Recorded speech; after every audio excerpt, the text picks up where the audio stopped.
Yes, mu mawulire ge tulina agava mu ggwanga erya Democratic Republic of Congo ewali okulwanagana gwe twogerera nga si birungi eri basajja bakulu bano ababiri akulembera eggwanga erya Uganda n'akulembera eggwanga erya Republic of Rwanda. Ulira lwaki nkugamba nti si birungi? Ebbanga lyonna obadde ng'owulira reports ezikulaga nti eggwanga lya Uganda liri emabega w'akabinja ka M23 kyokka ate nga n'eggwanga lya Rwanda liri emabega w'akabinja ke kamu akagenda maaso n'okuba nga katirimbula abantu mu ggwanga erya Democratic Republic of Congo. Reports ezo Uganda ebadde ebyejjamu era nga kigambibwa nti yo Uganda ekigitwala mu Congo ke kabinja ka ADF nti era keerwanyisa. Kakati wenjogera olunaku olwaleero waliwo ekiwandiiko ekifulumidde ku mukutu ogumanyiddwa nga The News Times. Ekiwandiiko kino nga kifulumye olunaku olwaleero ennaku z'omwezi nga 2 omwezi ogwokutaano omwaka 2026 nga kigamba nti Uganda Army on high alert over FDLR attacks against civilian. Uliriza bulungi nnyo, waliwo akabinja akali mu ggwanga erya Democratic Republic of Congo akamanyiddwa nga FDLR nga kano ke kabinja akagambibwa okuba ak'abahutu abadduka mu ggwanga lya Rwanda ng'ate mu ggwanga erimu bakayita FCLR. Akabinja kano kaagala kabannansi abadduka mu ggwanga lya Rwanda ne beewogoma mu ggwanga lya Congo era nga Kagame azze ng'abalumiriza ng'agamba nti Tshisekedi yagenda mu maaso n'okubawa obuyambi n'okubawa obubudamu basinziire eyo bagende maaso n'okuba nga bajja bakireiminge eggwanga erya Rwanda baddemu bezza obuyinza. Era obadde ng'omuwulira ng'ayogera ku linnya lya Jean-Luc Habyarimana mutabani w'omugenzi Juvenal Habyarimana eyafiira mu nnyonyi ekyavaako ekitta abantu mu mwaka wa 1994. Kakati wuliriza akabadi we kali. Akabinja kano kagambibwa okuba nti kali mu ggwanga lya Congo. Abamu ku balwanyi baako bali mu ggwanga lya Burundi nti Ndayishimye Evariste Ndayishimye akulembera eggwanga lya Burundi ne Felix Tshisekedi akulembera eggwanga lya Congo mbube bali mu kuyambako akabinja kano kakomewo kabere nga kalwanagana ne Paul Kagame kamusuuza obuyinza. Kyokka ekyewuunyisa n'eggwanga erya Uganda liringa eritandise okuba nga liyingira mu bintu bino. Ebbanga lyonna Uganda ebadde ediployinga mu ggwanga erya Congo mbu kuyigga kabinja ka ADF. Kakati we twogerera mawulire ge tulinawo gatulaga nti ate kakati Uganda nayo etandise enteekateeka okulwanagana n'akabinja ka FDLR. Ensonga tennategeerekeka kubanga tukimanyi bulungi nnyo nti kana akabinja tekayina interest yonna mu ggwanga lya Uganda. Interest zaako ziri mu ggwanga lya Rwanda kubanga bali bannansi b'eggwanga erya Rwanda. Era we twogerera Uganda egambibwa okuba nti yadiployinze dda ku nsalosalo ey'eggwanga lya Uganda n'eggwanga lya Congo. Ensonga eri kuki? Wuliriza.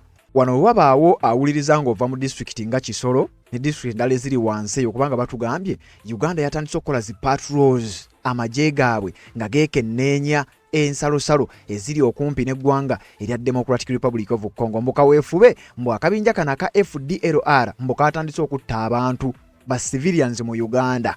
Simanyi oba olina we wakawulidde nti akabinja ka FDLR mbu kagambibwa okuba nti katandise okutta abantu mu ggwanga erya Uganda, wabula okusinziira ku bamanyi eby'omunda batugamba nti wano Uganda kandi baakabadi ak'okwagala okugenda okuyambako munywanyi we Paul Kagame okubeera ng'afufuggaza akabinja ako. Kyokka ate nga tukimanyi bulungi nnyo okusinziira mu reports ze tubadde tukuwa nti akabinja ako mu ggwanga lya DRC Felix Tshisekedi ne gavumenti ye baakadizolovinga dda, wabula bagambibwa okuba nti balina information nti ne mu ggwanga lya Burundi gyekali nti ate ne mu Congo wadde Tshisekedi agamba bw'atyo naye akabinja ako kandibanga mu Congo kakyaliyo. Kati bano bagamba batya era bali mu kutya akabinja ako kandisiibuka mu ggwanga eryo ne kajja ne kavuunika gavumenti ya Kagame. Era Kagame awuliddwako emirundi mingi nga ye agamba nti ekimutwala okudiployinga mu Congo eyo defensive measure.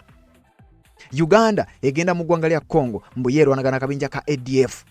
Kati olunaku olwaleero ekiwandiiko kifulumye ngenda kikusomeramu awo ng'ekiwandiiko kino kigamba nti Uganda eri ku high alert era batandise zi patrols eziraga nti bagenda kubeera nga balwanagana n'akabinja aka FDLR akatamanyiddwa kubeera na interest yonna mu ggwanga erya Uganda. Wano nno kandi baakabadi era okusinziira ku bamanyi eby'omunda bagamba Uganda erabika eyagala kweyingiza mu bintu bino kulaba nga egenda maaso n'okuba nga erwanirako n'okuyambako Paulo Kagame Rutagambwa ng'ebintu birabika okuba nga bitandise okuba nga bimusobera. Bino bigenze okujja ng'ajjukira twakakuwa amawulire nti Joseph Kabila baamukubye sanctions olw'okubeera nti ayamba abayekera ba M23. Kyokka nga ne Paul Kagame amagye ge baakagateekako sanctions era nago lwakubeera nti bayamba abayekera ba M23. Kakati we nakugambidde nti buli eyeesembereza Paul Kagame mu nsonga zino alabika ng'agenda kukubwa. Olowooza ani agenda okuba nga addako okubeera ng'akubwa sanctions? Nga bulijjo tusooka ne tujjawo akalango kano tusobole okutolontoka nkunnyonnyole akabinja ka FDLR kategeeza ki. Nkuwa ebigambo bya Kagame ng'akalumiriza nti kaagala kujja kwezza buyinza mu ggwanga lya Rwanda. Kati awo ogende mu comment section ompandiikiremu ensonga y'ombuulire ate lwaki Uganda eba yeeyingiza mu kabinja ako. Lwaki akabinja kayinza okuba nga koogerwako nti kayinza okuba kakaze ne katta ba civilians mu ggwanga lya Uganda ng'ate tekayina interest yonna mu Uganda. Ekirala njagala ompandiikire oba oli mu district y'Ekisolo ne side eyo oba ng'oli kumpi n'ensalosalo y'eggwanga lya Congo ombuulire oyina we waalabye akabinja ka FDLR mbw abajaasi abalwanyi baako nga beeyingira eggwanga lya Uganda oba abasajja bazannyira bannansi ku mitwe n'okwagala okubeera nga balwanyisa akabinja kali nga balwanirako munywanyi waabwe. Katugyewo akalango nzije mbikuwe mu bujjuvu ogenda kutya. Nga z'obufumbo olina omwami naye ng'akutawanya, olina omukyala ng'akutawanya, bajja ne bakwagalako ne bagenda. Gwe alina ebizibu mu byenfuna nga sente zikuyita mu ngalo, wooteeka sente zifa bufi b'owola tebazza. Gwe aloota ng'ogwa mu nnyanja, gwe alumizibwa omutwe nga guganja okuwona, naawe aloota ng'ebintu bikozesa ensonga z'obufumbo. Nina ekifo ku mugga awali amayinja wennyambulirako ebisiraani, ekikwa, ekifiiriza, omudibo, obutaganja, obutaweebwa. Nzijanjaba abantu ab'enzikiriza zonna, nsiŋŋaanibwa njeru ku lw'ejjinja. Gwanjagala kuba ku nnamba yange eyo, naawe aliye wale nnyo yita ku WhatsApp. Yes, webale kubanga okyaliko yonna gy'osinzira okubanga gy'otulabira. Atanaba kubanga osubscribinga kikole tubeere nga tutambula ffenna. Gwe amaze okusubscribinga genda mu comment section oteekeyo ensonga eyo okusinzira ku ekyo nga bwe tugenda mu maaso n'okubanga ate tukutuusaako. Mawulire gava mu ggwanga erya Democratic Republic of Congo abakulu gye bagambibwa okuba nti bagenda mu maaso n'okukola ebikwekweto eby'enjawulo. Nkugambye gavumenti y'eggwanga erya Uganda amagye aga Uganda People's Defence Forces mbu okusinzira ku ripooti gye ngenda okukusomera oba ekiwandiiko kye ngenda okubanga nkusomera nti baatandise dda enteekateeka ez'okulaba nga badeployinga amagye bagenda maaso n'okubeera nga bakola zi patrols ez'enjawulo okulaba mbu nga beetangira akabinja ka FDLR. Gwatamanyi kabinja kano ke kaliwa bino bye bituleetesa wano ne tuba nga tugenda maaso n'okuba nga tubikutemera osobole okugenda maaso n'okuba nga otegeera bulungi ensonga eno etambula etya. Ekituufu kye ki ekiri emabega wa bino? Ebibuuzo bikyali bingi nnyo ebyebuuzibwa bannayuganda beebuuza naddala bategeddeko ku nsonga eyo. Akabinja kano kayina interest ki mu ggwanga erya Uganda? Kayinza kubanga kanona ki mu ggwanga erya Uganda? Yabaffe gwe wenna agoberera bw'oba oyina we waalabye akabinja kano nga kayingira oba nga kalina kye kakola oyinza obutakalaba nga kayingira ogende maaso n'okuba nga otubuulira ddala twongere okugenda maaso n'okutegeera ti akabinja kano kanona ki. Uganda People's Defence Forces intensifies patrols in Kisoro district following a series of raids and kidnappings of Uganda civilians by the FDLR fighters. While Uganda's primary target in the DRC has historically been the ADF, Allied Democratic Forces. Recent attacks have forced the UPDF to explicitly target FDLR elements along the border. Nti amagye g'eggwanga erya Uganda okusinziira ku kiwandiiko kino batandise okukola kye bayita patrols mu district y'Ekisolo oluvannyuma lw'okuba nti waliwo raids ez'enjawulo oba obulumbaganyi obubadde bukolebwa obulumbaganyi buno nga mulimu n'okuwamba ba civilians ng'era obulumbaganyi buno bukolebwa akabinja aka FDLR abalwanyi baako. Naye ng'ate Uganda yeebadde emanyiddwa nti ekyagitwala mu ggwanga erya Democratic Republic of Congo kwe kulwanagana n'ekibinja ekya ADF ekiri sayidi eyo. Kakati bakugamba batandise patrols ez'okumukumu ku nsalosalo naddala mu bitundu by'Ekisolo mu district yeeyo. Nkugambye bwe waba awaali okumpi awo osobola okujja n'ogenda mu maaso n'okuba nga ate otubuulira ebintu bino ddala bitambula bitya. Kakati okusooka okunnyonnyola akabinja kano nga sina kusomera kiwandiiko kano akabinja ka FDLR kagambibwa kwa nti ebbanga lyonna kabaddenga mu ggwanga lya Congo wabula kaabanyarwanda bannansi b'e Rwanda abagambibwa okuba Abahutu abadduka e Rwanda abaali ku sayidi ya Juvenile Habyarimana. Era akabinja ako kagambibwa okuba nti kalimu abo abandyagadde okudda balikiraiminge obuyinza bwabwe babujje ku Paul Kagame Rutagambwa.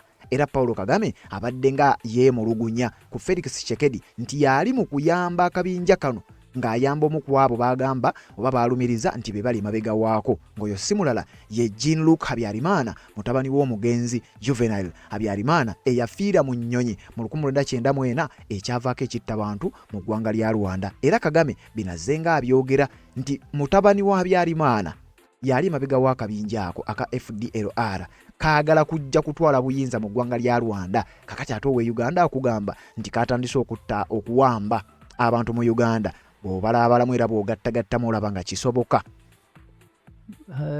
Habyarimana's son, in this case, is not just an individual. Tshisekedi Okongo has been trying to use him to mobilize the opinion, the support for FDLR. There are many people in France, by the way. It's not Jean-Luc. Habyarimana Hassan who lives there. Out of those constitute a network that is in the leadership or in association with FDLR. And now, when it comes to being associated with the president of DRC, how do you minimize it and say it doesn't make any sense? And when we are telling you that what is on the ground is actually a collusion and association between FDLR and the FARDC. Kagame omuwulira ng'akkaatiriza era ng'akugamba nti akabinja kano Felix Tshisekedi yali mu kukawa obubudamu, yali mu kukayambako, kajje katigomye eggwanga lya Rwanda mbukaagala buyinza mu ggwanga lya Rwanda. Kakati awo tukitegedde bulungi nnyo era tuzze nga tukikugamba nti akabinja kano kabannansi b'eggwanga lya Rwanda abadduka mu Rwanda abaagala okuddamu okuwamba obuyinza bwabwe. Kakati wano twongera okukakasa era bino byongera okuba nga birumiriza n'okukkaatiriza nti ekituufu kiri nti eggwanga erya Uganda nalyo report sezizze zoogera nti Uganda nayo eri mabega w'akabinja ka M23 era egenda maaso n'okubanga ekawa ebyokulwanyisa bino byongera ogenda maaso n'okubanga bikakasibwa. Wabula nga bino mu kukakasibwa kwabyo kino kyongera obunkenke n'obulabe eri eggwanga erya Uganda olw'ensonga report sezizze zifuluma kiba kyongera okulaga nti report sezo ntuufu gye ziri. Ekyokubiri, bino bibanga ddala bwe bito webiri, Uganda eba etandise okubanga eyongera okukkaatiriza nti bali mu kulwanirako oba baagala kuyambako ggwanga lya Rwanda. Kyokka ng'ebyo byonna tuzze nga tubikugamba naye nga tebiriiko bukakafu. Kakati wuliriza. Waliwo ekiwandiiko kyafulumidde ku mukutu gw'amawulire baguyita The New Times. Ekiwandiiko kino nga kikakasa nti Uganda eri ku high alert. Wulira bwe bagambye. Uganda army on high alert over FDLR attacks against civilians. Nti Uganda ngeyita mu magye ga UPDF bali ku high alert era ku nsalosalo bagenda maaso n'okukola zi patrols ez'okumukumu nga bagenda maaso n'okubanga beetegekera oba nga bagenda maaso n'okufeffetta abamu ku balwanyi mu kabinja kano ku nsalosalo y'eggwanga erya Uganda. Bwetyo gyeyawukana oba weeyawulira ensalo zaayo n'eggwanga erya Rwanda. Wulira mu kiwandiiko kino bwe tukiyitamu bagamba batya. The Uganda People's Defense Forces has intensified patrol operations along the Uganda-DRC border in Kisoro district following attacks by the FDLR militia. Akabinja kano Uganda kaina interest ki mu ggwanga lya Uganda kandi badde kaagaza ki eggwanga lya Uganda. Residents in the border areas including Nyabwishenya sub-county, Mupaka Town Council and Nkuringo Town Council have reportedly experienced a series of raids and kidnappings carried out by the FDLR. Nti bannayuganda bangi abawangalira mu bitundu ebiriraanye booda y'eggwanga erya Uganda ne Congo naddala mu sub-county ezo z'owulidde Nyabinshennya sub-county, Mupaka Town Council ne Nkuringo Town Council mbu reportedly babadde be-experiencinga series ez'enjawulo omubaddemu okuwamba, okutulugunya abantu nga bivino bikolebwa akabinja ka FDLR, akabinja katumanyi obulungi ennyera ke tukugambye nti kano kabannansi b'eggwanga lya Rwanda era babadde baagala kwezza buyinza mu ggwanga lya Rwanda. Kati ng'omuntu ayinza okwebuuza bano baba baagala ki mu Uganda? Wuliriza nga bagamba the militia based in the Eastern Democratic Republic of Congo for over 30 years has long been destabilized the region and remains a security concern especially for Rwanda. Lwansonga twakugambye nti bano bannansi b'e Rwanda baagala kweddiza buyinza bwabwe era kino bakikola nga basinzira mu ggwanga erya DRC. Eyo bagambibwa okuba nti babadde eyo okumala ebbanga erisukka mu myaka 30. It is a UN-sanctioned terrorist group that is known for attacks against civilians, kidnappings, among other terror activities. nti kana akabinja bekabadde nga kagenda maaso n'okukola wabula ate okusinza ku lipooti zetuzize tufuna gye buvuddeko naddala zetuzize tukuwa n'ekitongole ky'amawanga amagatte kyatuuka okukkiriza nti oba akabinja kano tekakyaliyo oluvannyuma lw'amawulire nti mu ggwanga erya Democratic Republic of Congo Felix Tshisekedi ne gavumenti ye bakkiriza muzimu ku resolutions ezaateekebwa mu ndagaano gye baasayininga n'eggwanga lya Rwanda mu ggwanga erya United States of America omwali okudisarminga n'okudissolvinga akabinja ako nti Congo yo yakkiriza era yagenda maaso n'okukola omulimu ogwo kakati ate yo Rwanda egenda maaso n'okubalumiriza nti bannanga akabinja kakyaliyo kati akabinja ako nga buli omu amanyi ne interest zaako nti kalimu bannansi ba Rwanda abalumiriza Paul Kagame nti baagala kumusuuza buyinza kakati ate ne Uganda ekugamba nti akabinja kano tugenda maaso n'okubanga tukalaba katandise okukola ebikolobero ku bannansi b'eggwanga erya Uganda awo ebibuuzo ne byeyongera kati okusinziira ku nvuuvuumo njagala owuliriza ebigambo bino wano abantu waliwo ebitagatta. The recent high alert in Uganda as of May 2nd, 2026 does indicate that the FDLR, Democratic Forces for the Liberation of Rwanda, is now being treated as a direct security threat by both Uganda and Rwanda, though for different strategic reasons. Nti akabinja kano kati Uganda nayo yeegasseeko nti kati katwalibwa nga security threat eri Uganda ne Rwanda newankubadde ng'ensonga za njawulo. Uliriza. Uganda's stance. The Uganda People's Defense Forces, UPDF, intensifies patrols in the Chisolo district following a series of raids and kidnappings of Ugandan civilians by the FDLR fighters, while Uganda's primary target in the DRC has historically been the ADF. Kati, nti Uganda, ebbanga lyonna babadde bagimanyi kyekigitwala mu Congo kabinja ka ADF. Era nga bwe badde egamba kati ku mulundi guno ate bagasseeko ensonga endala ya kabinja ka FDLR. Rwanda's stance ulirizaayo wano kuba nkugambye akabinja kano kamanyiddwa ng'akabannansi b'e Rwanda abaagala okuddamu okuwamba obuyinza bwabwe. President Paul Kagame continues to view the FDLR as an existential threat comprising of the remnants of the 1994 genocidal forces. Rwanda intensifies its military presence in the DRC and the support for the M23 as a defensive measure to prevent the FDLR from returning to power in Kigali.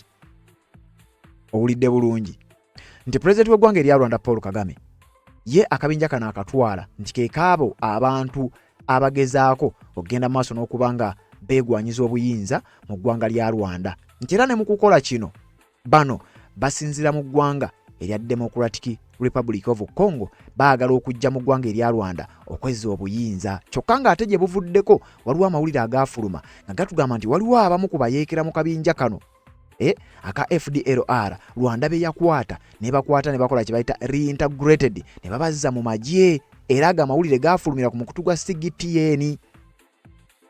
Officials say more than 200 members of the Democratic Forces for the Liberation of Rwanda, or the FDLR, have been reintegrated back to society. This follows completion of a 3-month rehabilitation program. According to the government, the exercise is part of its commitment to peace building and promotion of national reconciliation.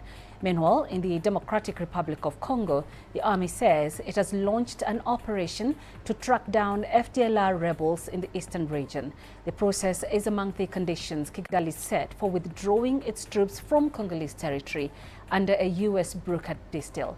Both military operations mark another step in efforts to restore peace and stability in the wider Great Lakes region. CGTN's Sophia Shimechero has more. At the Mutobo Demobilization Center in Musanze district, which borders both the DRC and Uganda, hundreds of former FDLR combatants are set to begin a new chapter. Through the so-called Rwanda Demobilization and Reintegration Commission, they undergo a structured transition back into civilian life. When we arrived here at Mutobo, kakati wano ngambo abamu baali bayeekera bakabinja kano aka FDLR nti kati Rwanda yali eri mu kubazza babere nga bagenda maaso n'okubanga baddamu okufuuka bannansi babere nga babateeka mu magye babateeka mu bitongole ebyenjawulo bagende maaso n'okubanga nga kino kyongera okukakasa bano bannansi ba Rwanda.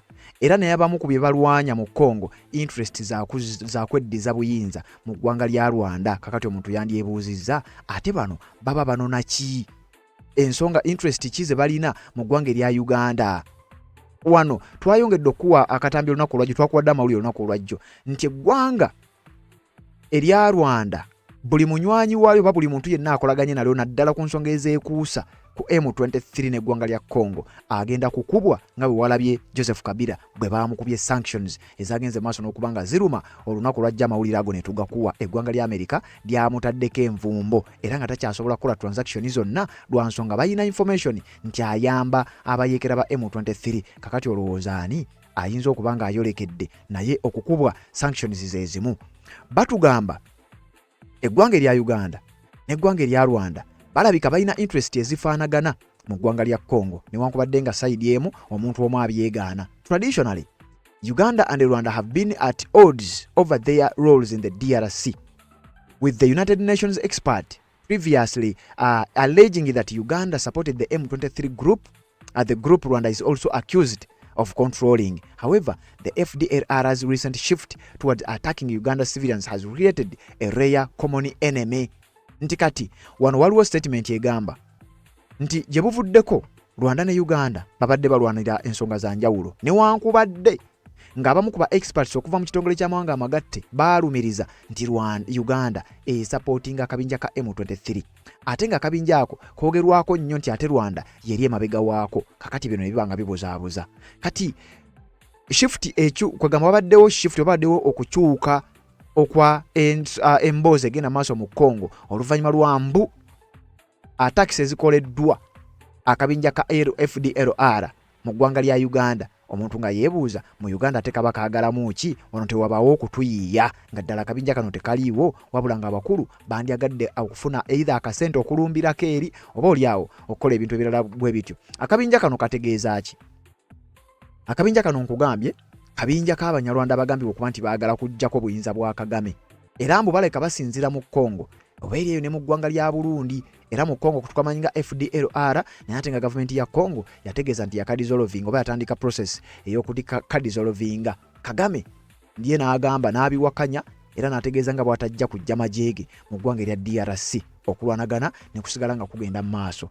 Kati ate akabinja ke kamu kali mu ggwanga erya Burundi kaliyo nga FCLR.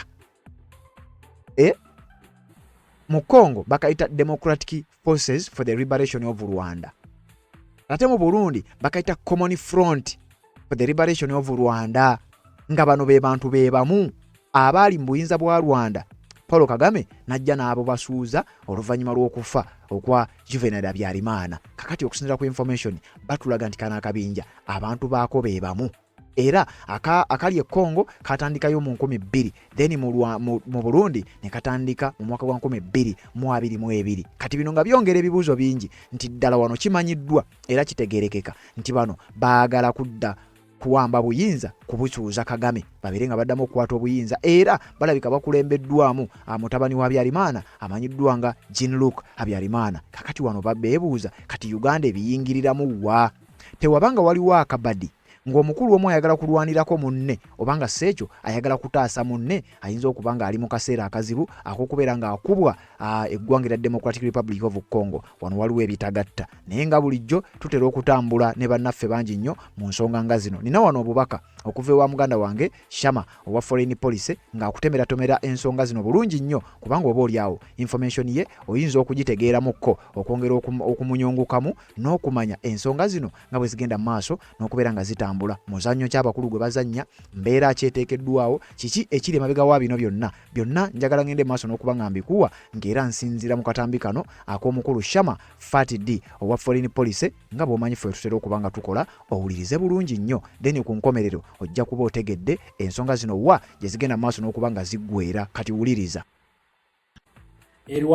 Rwanda byo bibi nkiddamu Rwanda bibi era nga kirabika nti enteekateeka ziri mu giya mu ggwanga erya Burundi wakati wa FDLR ne gavumenti eya Burundi saako ne Kinshasa okulaba nti Paul Kagame bamufuggaza okumufulumya eggwanga erya Democratic Republic of Congo saako ne ba proxy be bonna abakulidwa zi sanctions ez'enjawulo nga Joseph Kabila yomu yakulidde kubakubidwa sanctions mu ggwanga erya Democratic Republic of Congo wabula omanyi abantu bano nze ntunulira abantu bano nenga abantu bano balina ekibawujja kati oli bamulumba kati ono ali kunkola temukuba kato nga nze wasa wendi gyaliko munze temukuba kato nga wasa wendi omwami ono akoze deployment nkiddamu bakoze deployment along Uganda Congo border bataddewo deployment era nga bagamba kibo kye beekwasa nti akabinja ka FDLR twogera ku Bahutu nkiddamu twogera ku Bahutu abawangalira mu ggwanga erya Democratic Republic of Congo mbu bassa abantu mu Uganda olaba abantu bano Uganda mwetegeke mwandifuna kugundi mwandifuna ku fragments nkiddamu mwandifuna ku fragments kuba ono move gyali mukola ayagala kweyingiza mu lutalo lw'e Rwanda nkiddamu zino move zali mukola ayagala justification kweyingiza mu lutalo lwa Rwanda naye bagenda kusesebbulira kale bagenda kusesebbulira omuntu bagenda kutya nkiddamu bagenda kusesebbulira omuntu ajja kutya yakoze deployment ku border ya Uganda ne Congo n'agamba nti akabinja ka FDLR nkugambe twogera ku Bahutu bano mbu bassa abantu mu Uganda kati ono mwami ya deployment jakoze nena kukaye nti essaawa yonna mu Rwanda kigenda kutokota nkiddamu Rwanda kigenda kutokota kati ono mwami ono anoonya justification atandise no piteeka mawulire nga awaayiriza nti FDLR yaze mu Uganda nekola ki netta abantu no mwami ono ayagala kweyingiza mu lutalo kitegere ekintu ekyo ayagala kweyingiza mu lutalo lwa Rwanda kubanga nakugambe nti kati Paul Kagame wetwogerera asigadde mu bbanga nkiddamu asigadde mu bbanga wonna wabadde asuubira support kati tewakyali okitegera wonna wabadde asuubira support tewakyali kubanga njagala ojjukire nti abadde akulira M23 okitegera era nga M23 ebibinja ebimu bibadde wansi wani komandi ya Joseph Kabila Colonel Nanga bano bonna baliko envumbo then asembyeyo kuba sanctions yani de Joseph Kabila okitegere Joseph Kabila kitegeeza nti moralo ey'abaana abali wansi wa komandi ya Joseph Kabila yasedde okulwana okutaasa Paul Kagame kati Paul Kagame yeke nyini ng'omuntu aliko sanctions akitegera aliko sanctions n'amagye ga RDF nakuge nyini galiko sanctions nga kwezo sanctions ezimu kwekuli ne arms okuba tebakkirizibwa kugula kyakulwanyisa kyonna nkiddamu amagye ga Rwanda RDF tekkirizibwa kugula kyakulwanyisa kyokka wabula atege tufuna nti ekiri mu Burundi Belgium ne France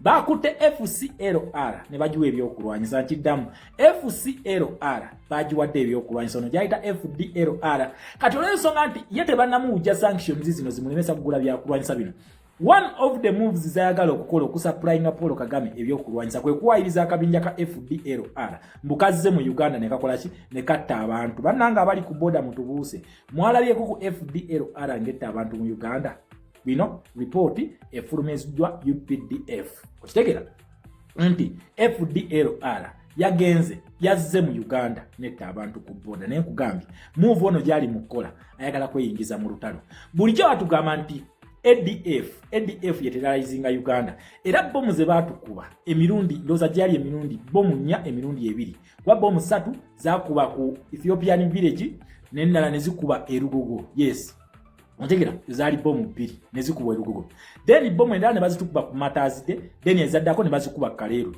nga bagamba ADF yeteralizingira yekuba bomu mu Uganda mu Uganda era ne batulaga nti basitudde n'amagye ga Uganda kyekyagatwala mu operation Shujaa mu ggwanga erya Democratic Republic of Congo kakati olunaku olwaleero FDLR Uganda yagikoze eki nkiddamu FDLR Uganda yagikoze eki okuba nti yakurosinze nejja mu Uganda netandika okutta abantu mu Uganda muna Uganda twetegereze ekintu kino let us watch this nakugambye twetegereze ebintu ebigenda maaso mu Great Lakes region all our focus must be on two countries tuyina eggwanga erya Democratic Republic of Congo neggwanga erya Rwanda gayi wezigenda okusibuka zisesebbuke wabula zino wali fragments ezigenda okuva e Burundi n'endala zigenda kugwa ku Uganda kubanga kakati bano zino move ze bali mukola balaga nti bagala kweyingiza mu lutalo olwo bagala kweyingiza mu lutalo naye olutalo olwo one luli against the United Nations Charter olutalo lwaki nti senga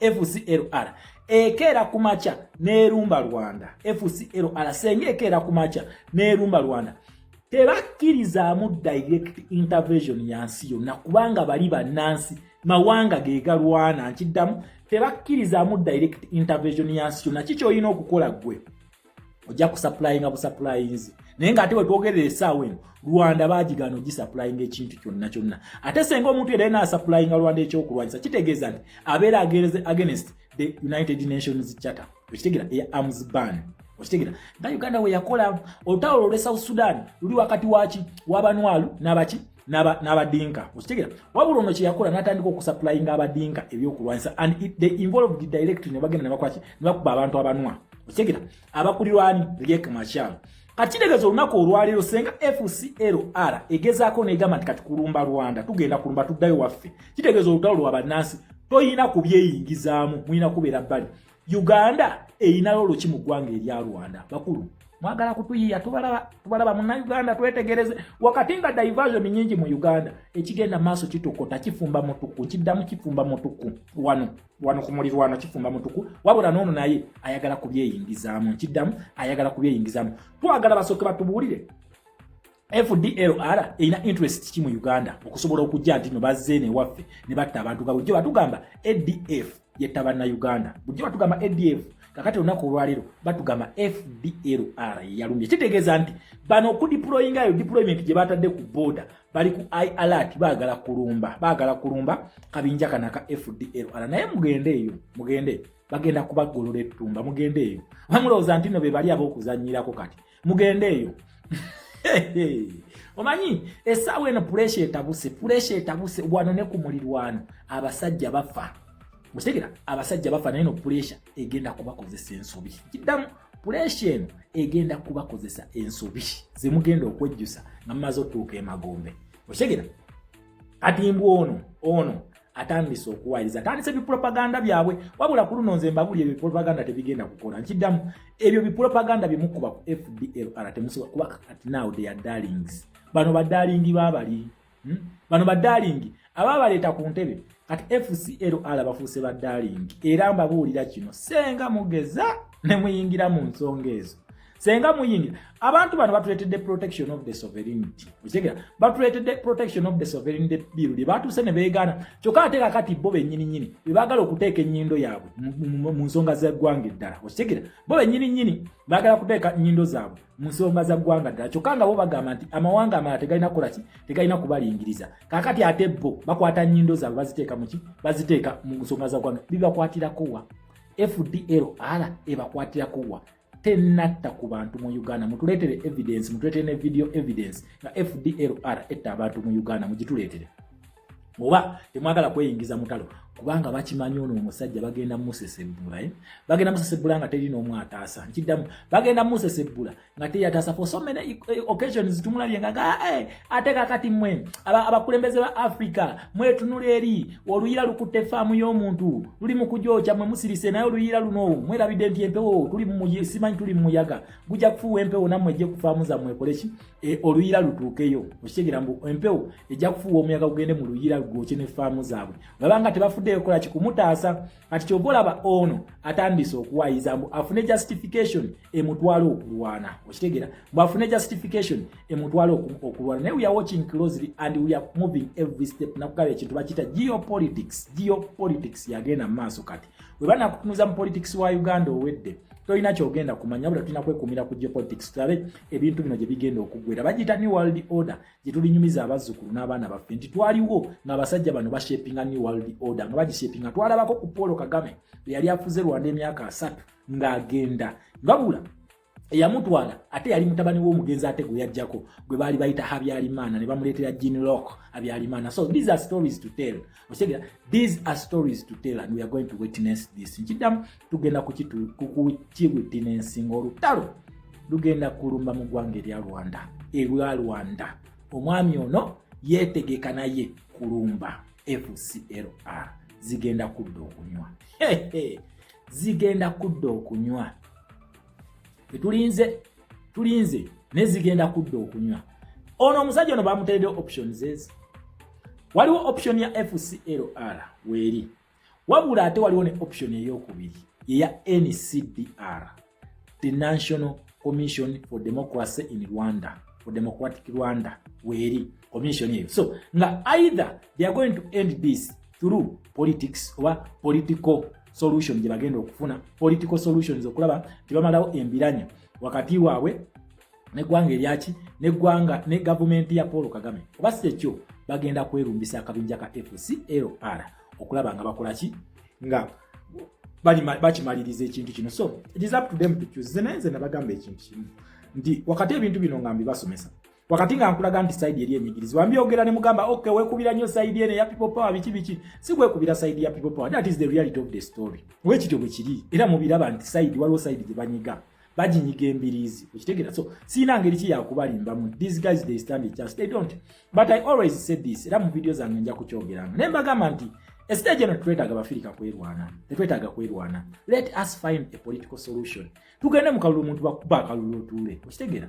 To finding a political solution. Why do we have to fight? Why do Africans have to kill Africans? Olumala nga batandika okuwoza mwate simanyi ba colonialist bano tebabatuba bakolaki. They don't answer the question, why do you kill fellow Africans? Tebazogera okitegera. Ekyo question yo okibabuuza baderinga beyibala onasana kutwala mu basement onasana kutta. Naye why don't you answer this question? Kwanga that question is the problem of Africa. Once we get a solution to that question tugenda kubanga tumaliza kyonna. Lwaki ababeera mu buyinza buno bo balowooza nti okusurvivinga ne tairani yaabwe n'okutuufu lubalako emyaka gyonna balina kubeera nga basanyawo atawe bakulembera. Kiva kuki? Lwaki tukikola ng'aga amawanga ge mugamba gatalina kweyingiza mu nsonga zammwe? Kati mmwe mwennyini temusobola kutereeza nsonga zammwe okitegera. Temusobola kutereeza nsonga zammwe era nga tulina kuyita bali bajje ba interveninge mu nsonga zaffe. Ate kakali ate mutugamba ate bali tebeetaagisa okitegera mbu oli foreign agent, oli agent of the foreigners. Kakati tukole tutya okitegera? Omwami ono we twamuchallenging mu 2021 yabba akalulu okitegera, yabba akalulu aka 2021 si yakawangula. Wabula ate mu kumuchallenginga yatta ya resultinga kuti era bana bangi battiddwa bate balina na muntu tebalina kina abatta okitegera. Abalala bali mu makomera n'abalala bawambibwa tetumanyiwa gye bali okitegera ekintu ekyo. Kati woleeta omuzungu ono najja kati simanyi buzibu bwobwo okuveera nti omuzungu ono alina international charters ye ayagala ate bamuwe funding bakole buli kimu n'ebyokulwanyisa bamuwe nga watta bannansi okitegera tebamugambako. Wabula ate lwe batandika okumugambako ate lwakulaga nti gwe oli foreign agent, I mean agent of the foreigners okitegera. Kati why is this hypocrisy among these African leaders? These African, we don't have leaders even in Africa, we have dictators. These African dictators okitegera ekintu ekyo. Lwaki tubeera neyo tendensi ey'ekisiru? Oyagala okakkane ku bannansi okube otte okitegera, okuba otte at your will. Bweyagala gotta, bweyagala gojjawo, bweyagala okuvuganya yajja, bw'otayagadde takuvuganya. Is that democracy? Okitegera. Kati ate olaba nga kiri okay basobola okukwata sente ne bakuwa ne bakola buli kimu nga gwokola ebyo ebikolobero kiri okay tofaayo ya as long as I kill it is okay. That is the non-intervention policy of the communist Russia and China gye baagala. Naye we bajja bano ababa wa sente ne tubagamba bannange mwe temulaba nti abantu batta nti bantu bano batta abantu bannaabwe, temulaba nti abantu bano bafuuka bannakyemalira, temulaba nti abantu bano babba eggwanga, temulaba nguze egenda mu maaso. Lwaki mufandinga kati bw'obagambako bwe batyo ng'obagambye amazima nga bagamba ate kakati mumufuuse ba agent ba foreigners mwe problemu ya development wano mu Africa temwagala nkulaakulana. Okutta ebyobugagga by'ensi obikutte by'okulembera gy'ogamba gy'oyagala obikutte ebyobugagga by'ensi obigabidde China okitegera. Ebirala biwadde Russia bw'oyitira mu kabinja ka BRICS n'ennaamu okitegera obiwaddeyo. Bannansi beekomba nkuta okitegera, beerya nkuta okitegera ekintu ekyo, beerya nkuta bannansi. Kati omuntu omaze akugambye nti munnange twetaaga proper allocation of our resources such that these resources benefit the people. Okutta amafuta agalina okubenefitinga millions and millions of people in Uganda ogatutte Tanzania okitegera. Uganda togifaako and braggingly noweteekamu akazinjalo nga gwakulembera ensi eno gy'ogamba gy'oyagala nowetunuza mu kazinjalo n'ogamba nze sifaayo amafuta gano kagabenefitinga abatanzania nina abantu bange banje Tanzania naye nga amafuta gano gamanyi ga Uganda okitegera. Ga Uganda galina kubenefitinga banna Uganda wabula gwokakutte ogavuze ogatutte Tanzania okitegera. Ate no bragginga n'okubragginga Okategera akantu ako. Kati bannansi basuse bakugamba bannange lwaki mutubbe ebyobugagga byaffe. Ogamba kati gwe toyina lukusa kwogerako. Oli agent of the foreigners. Let us stop this hypocrisy. Tuve mu hypocrisy eno. Kukigira bakugamba nti mukulu va ku ntebe. Jiveeko ofuuza myaka 3 gamala. Ate gwe otulaga nti ono musika wange obufudde bya bugagga bya sika bya family. Gwe asooka okufuga ensi eyo. Oba family eyo yasooka okufuga. Kukigira kyawandiikibwa nti family eyo yina okusooka okufuga. Kukigira bakugamba tugende mu kalulu bannansi basalewo nga naawe ogamba oli democrat okitegera era okkiriza nti voice of the people will speak, one with the majority numbers shall win, ogifudde military operation ossa abantu bakugambako mukulu eyo teyali military operation, mwali mulina kulonda abantu ba expressinge dissatisfaction yaabwe balonde gavumenti gye bateeka okukola kyo okubakulembera nga naawe ebintu bino maze ebbanga emyaka n'emyaka nga byo preachinga okitegera bya atujja kulonda nze mumpita dictator naye abantu bannonda okitegera tugambye okay atwete international community kateka buli kimu oproving nti abantu bakulonda weke nyine weerabisizza omala okwerabisa bakugambako nti mukulu akotekaali kalulu yali military operation otukakasa otya nti no bakulonda oyangambako agent of the foreigner. Let us stop this hypocrisy tugireke osiga let us stop this hypocrisy tulabe ebintu mu reality yabe tukole ebintu nga ebina okukolebwa treat people as nagambye abantu omuntu omu ngaali mu kugaba muzzukulu nga gwali mu kugaba John Bosco Kibalama tebamuwa chance kugaba muwala we. John Bosco Kibalama damulira tebamuwa chance kulaba ku mukolo gwa mutabani. Naye ng'omusajja musanyufu nnyo nga musanyufu. How many people have died for those children to survive? How many? Just imagine essanyu ly'obadde olina nga John Bosco Kibalama damulira nga bantu bangi abagenzi nga baali bagaba bawala baabwe. How would you feel? Jajja yagabye muzzukulu we. Yagabye muwala we muzzukulu we. Kitegeeza has lived long to see his grandchildren getting married, getting spouse of their own choice. How many people are made widows? How many widowers do we have in Uganda? Nga bonna bafudde on the barrel of the gun. Bameka betulina. Kitegera. Naye munnange ojja no bagambako nga bagamba gwe oli agent w'aba foreigners. Why is this hypocrisy yaki? So, omuliro gugenda kwaka e Rwanda. Kiddamu omuliro gugenda kwaka e Rwanda. General Habyarimana bagamba tugenda kugifuna. Felix Sekedi yamugamba nti nze ko wajijjako ngenda kozinga regime change. Eyalowooza basaga. Kati we twogerera Uganda naye yagala kweyingiza mu nsonga za Rwanda. Naye we are watching closely. We are going to keep you updated. Tugenda mu Uganda. Tugenda mu East Africa. Tugenda mu Rwanda. Tugenda kulaba ku Rwanda. Tugenda kugirabako in our lifetime kubanga esembedde nkiddamu esembedde ono takyalina kintu kyakyasobola kukola kumatiza ba capitalist bano kudda ku side ye tekyali kintu wadde neki kisobola kukolebwa okitegera ekintu ekyo tekyali kintu kisobola kukolebwa kumatiza ba capitalist bano nti omwami ono akyalina favor yonna talina nze nkimbagamba nze siri muntu nina obulumi ku bantu abattibwa mbulina naye ate nze siri muntu ayagala revenge. Let us dialogue. Let us have a round table. We sit somewhere quietly. We talk to each other. We identify the problem. Then get an everlasting solutions. Because namwe muzadde abaana mulina generations to come. Where are you going to leave these generations of yours? Where are you going to keep this generation of yours? How is your lineage going to survive? Mu busungu emukuyetinze mu bantu. Ensi yagala ku exploding olwahanga abantu gye balina okitegera ne dissatisfaction ebakoleddwa ku government eno okitegera ekintu ekyo naye generation zemugenda okulikemeka zo muzirowoozezaako oba namwe mugenda kusaanawo nga generation ya Kano Muammar Gaddafi naye gende bwetyo tinaabasigalo tetumanyi gye bali n'amanya batya okugeyita ne Saif Islam naye kennyini bamumalirizanga kitaawe okitegera gundi gye mwagala okusiga yensiga eyo. So, nze nganza atawagira musaayi wano mu Africa. Nganza ataguwagira ngamba, let us find a round table. Kubanga era ne we tunaalwana, era tugenda kumaliriza nga tugenze ku round table nga tutesa. Abadduka bajja kudduka, then abanaasigalawo bajja gamba, we don't have another home. Let us dialogue. Lwaki tulinda okukola ekintu ekisooka ate tusalawo tukisembyeyo? Okitegera, lwaki ekintu ekirina okusooka tukisembyeyo? Ekituufu kiri nti NRM, you don't stand any chance okufuga Uganda eno. Tewali.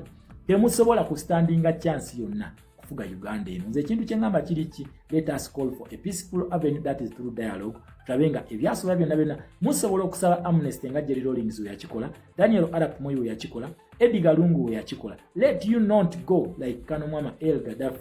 Let you not go like Omar El Bashir. Temuvaako nga Hussein Mubaraka. Badde nsaba, do the rightful thing kimulina okukola. Wabula n'abo bennyini batuusizaako ebikolo bino. Let us find place in our hearts. Tuule senga bano babeera basazewo nti waliyo okutuula and meaningful dialogue ze twogerako. Si zinene ezammwe zino ez'abana.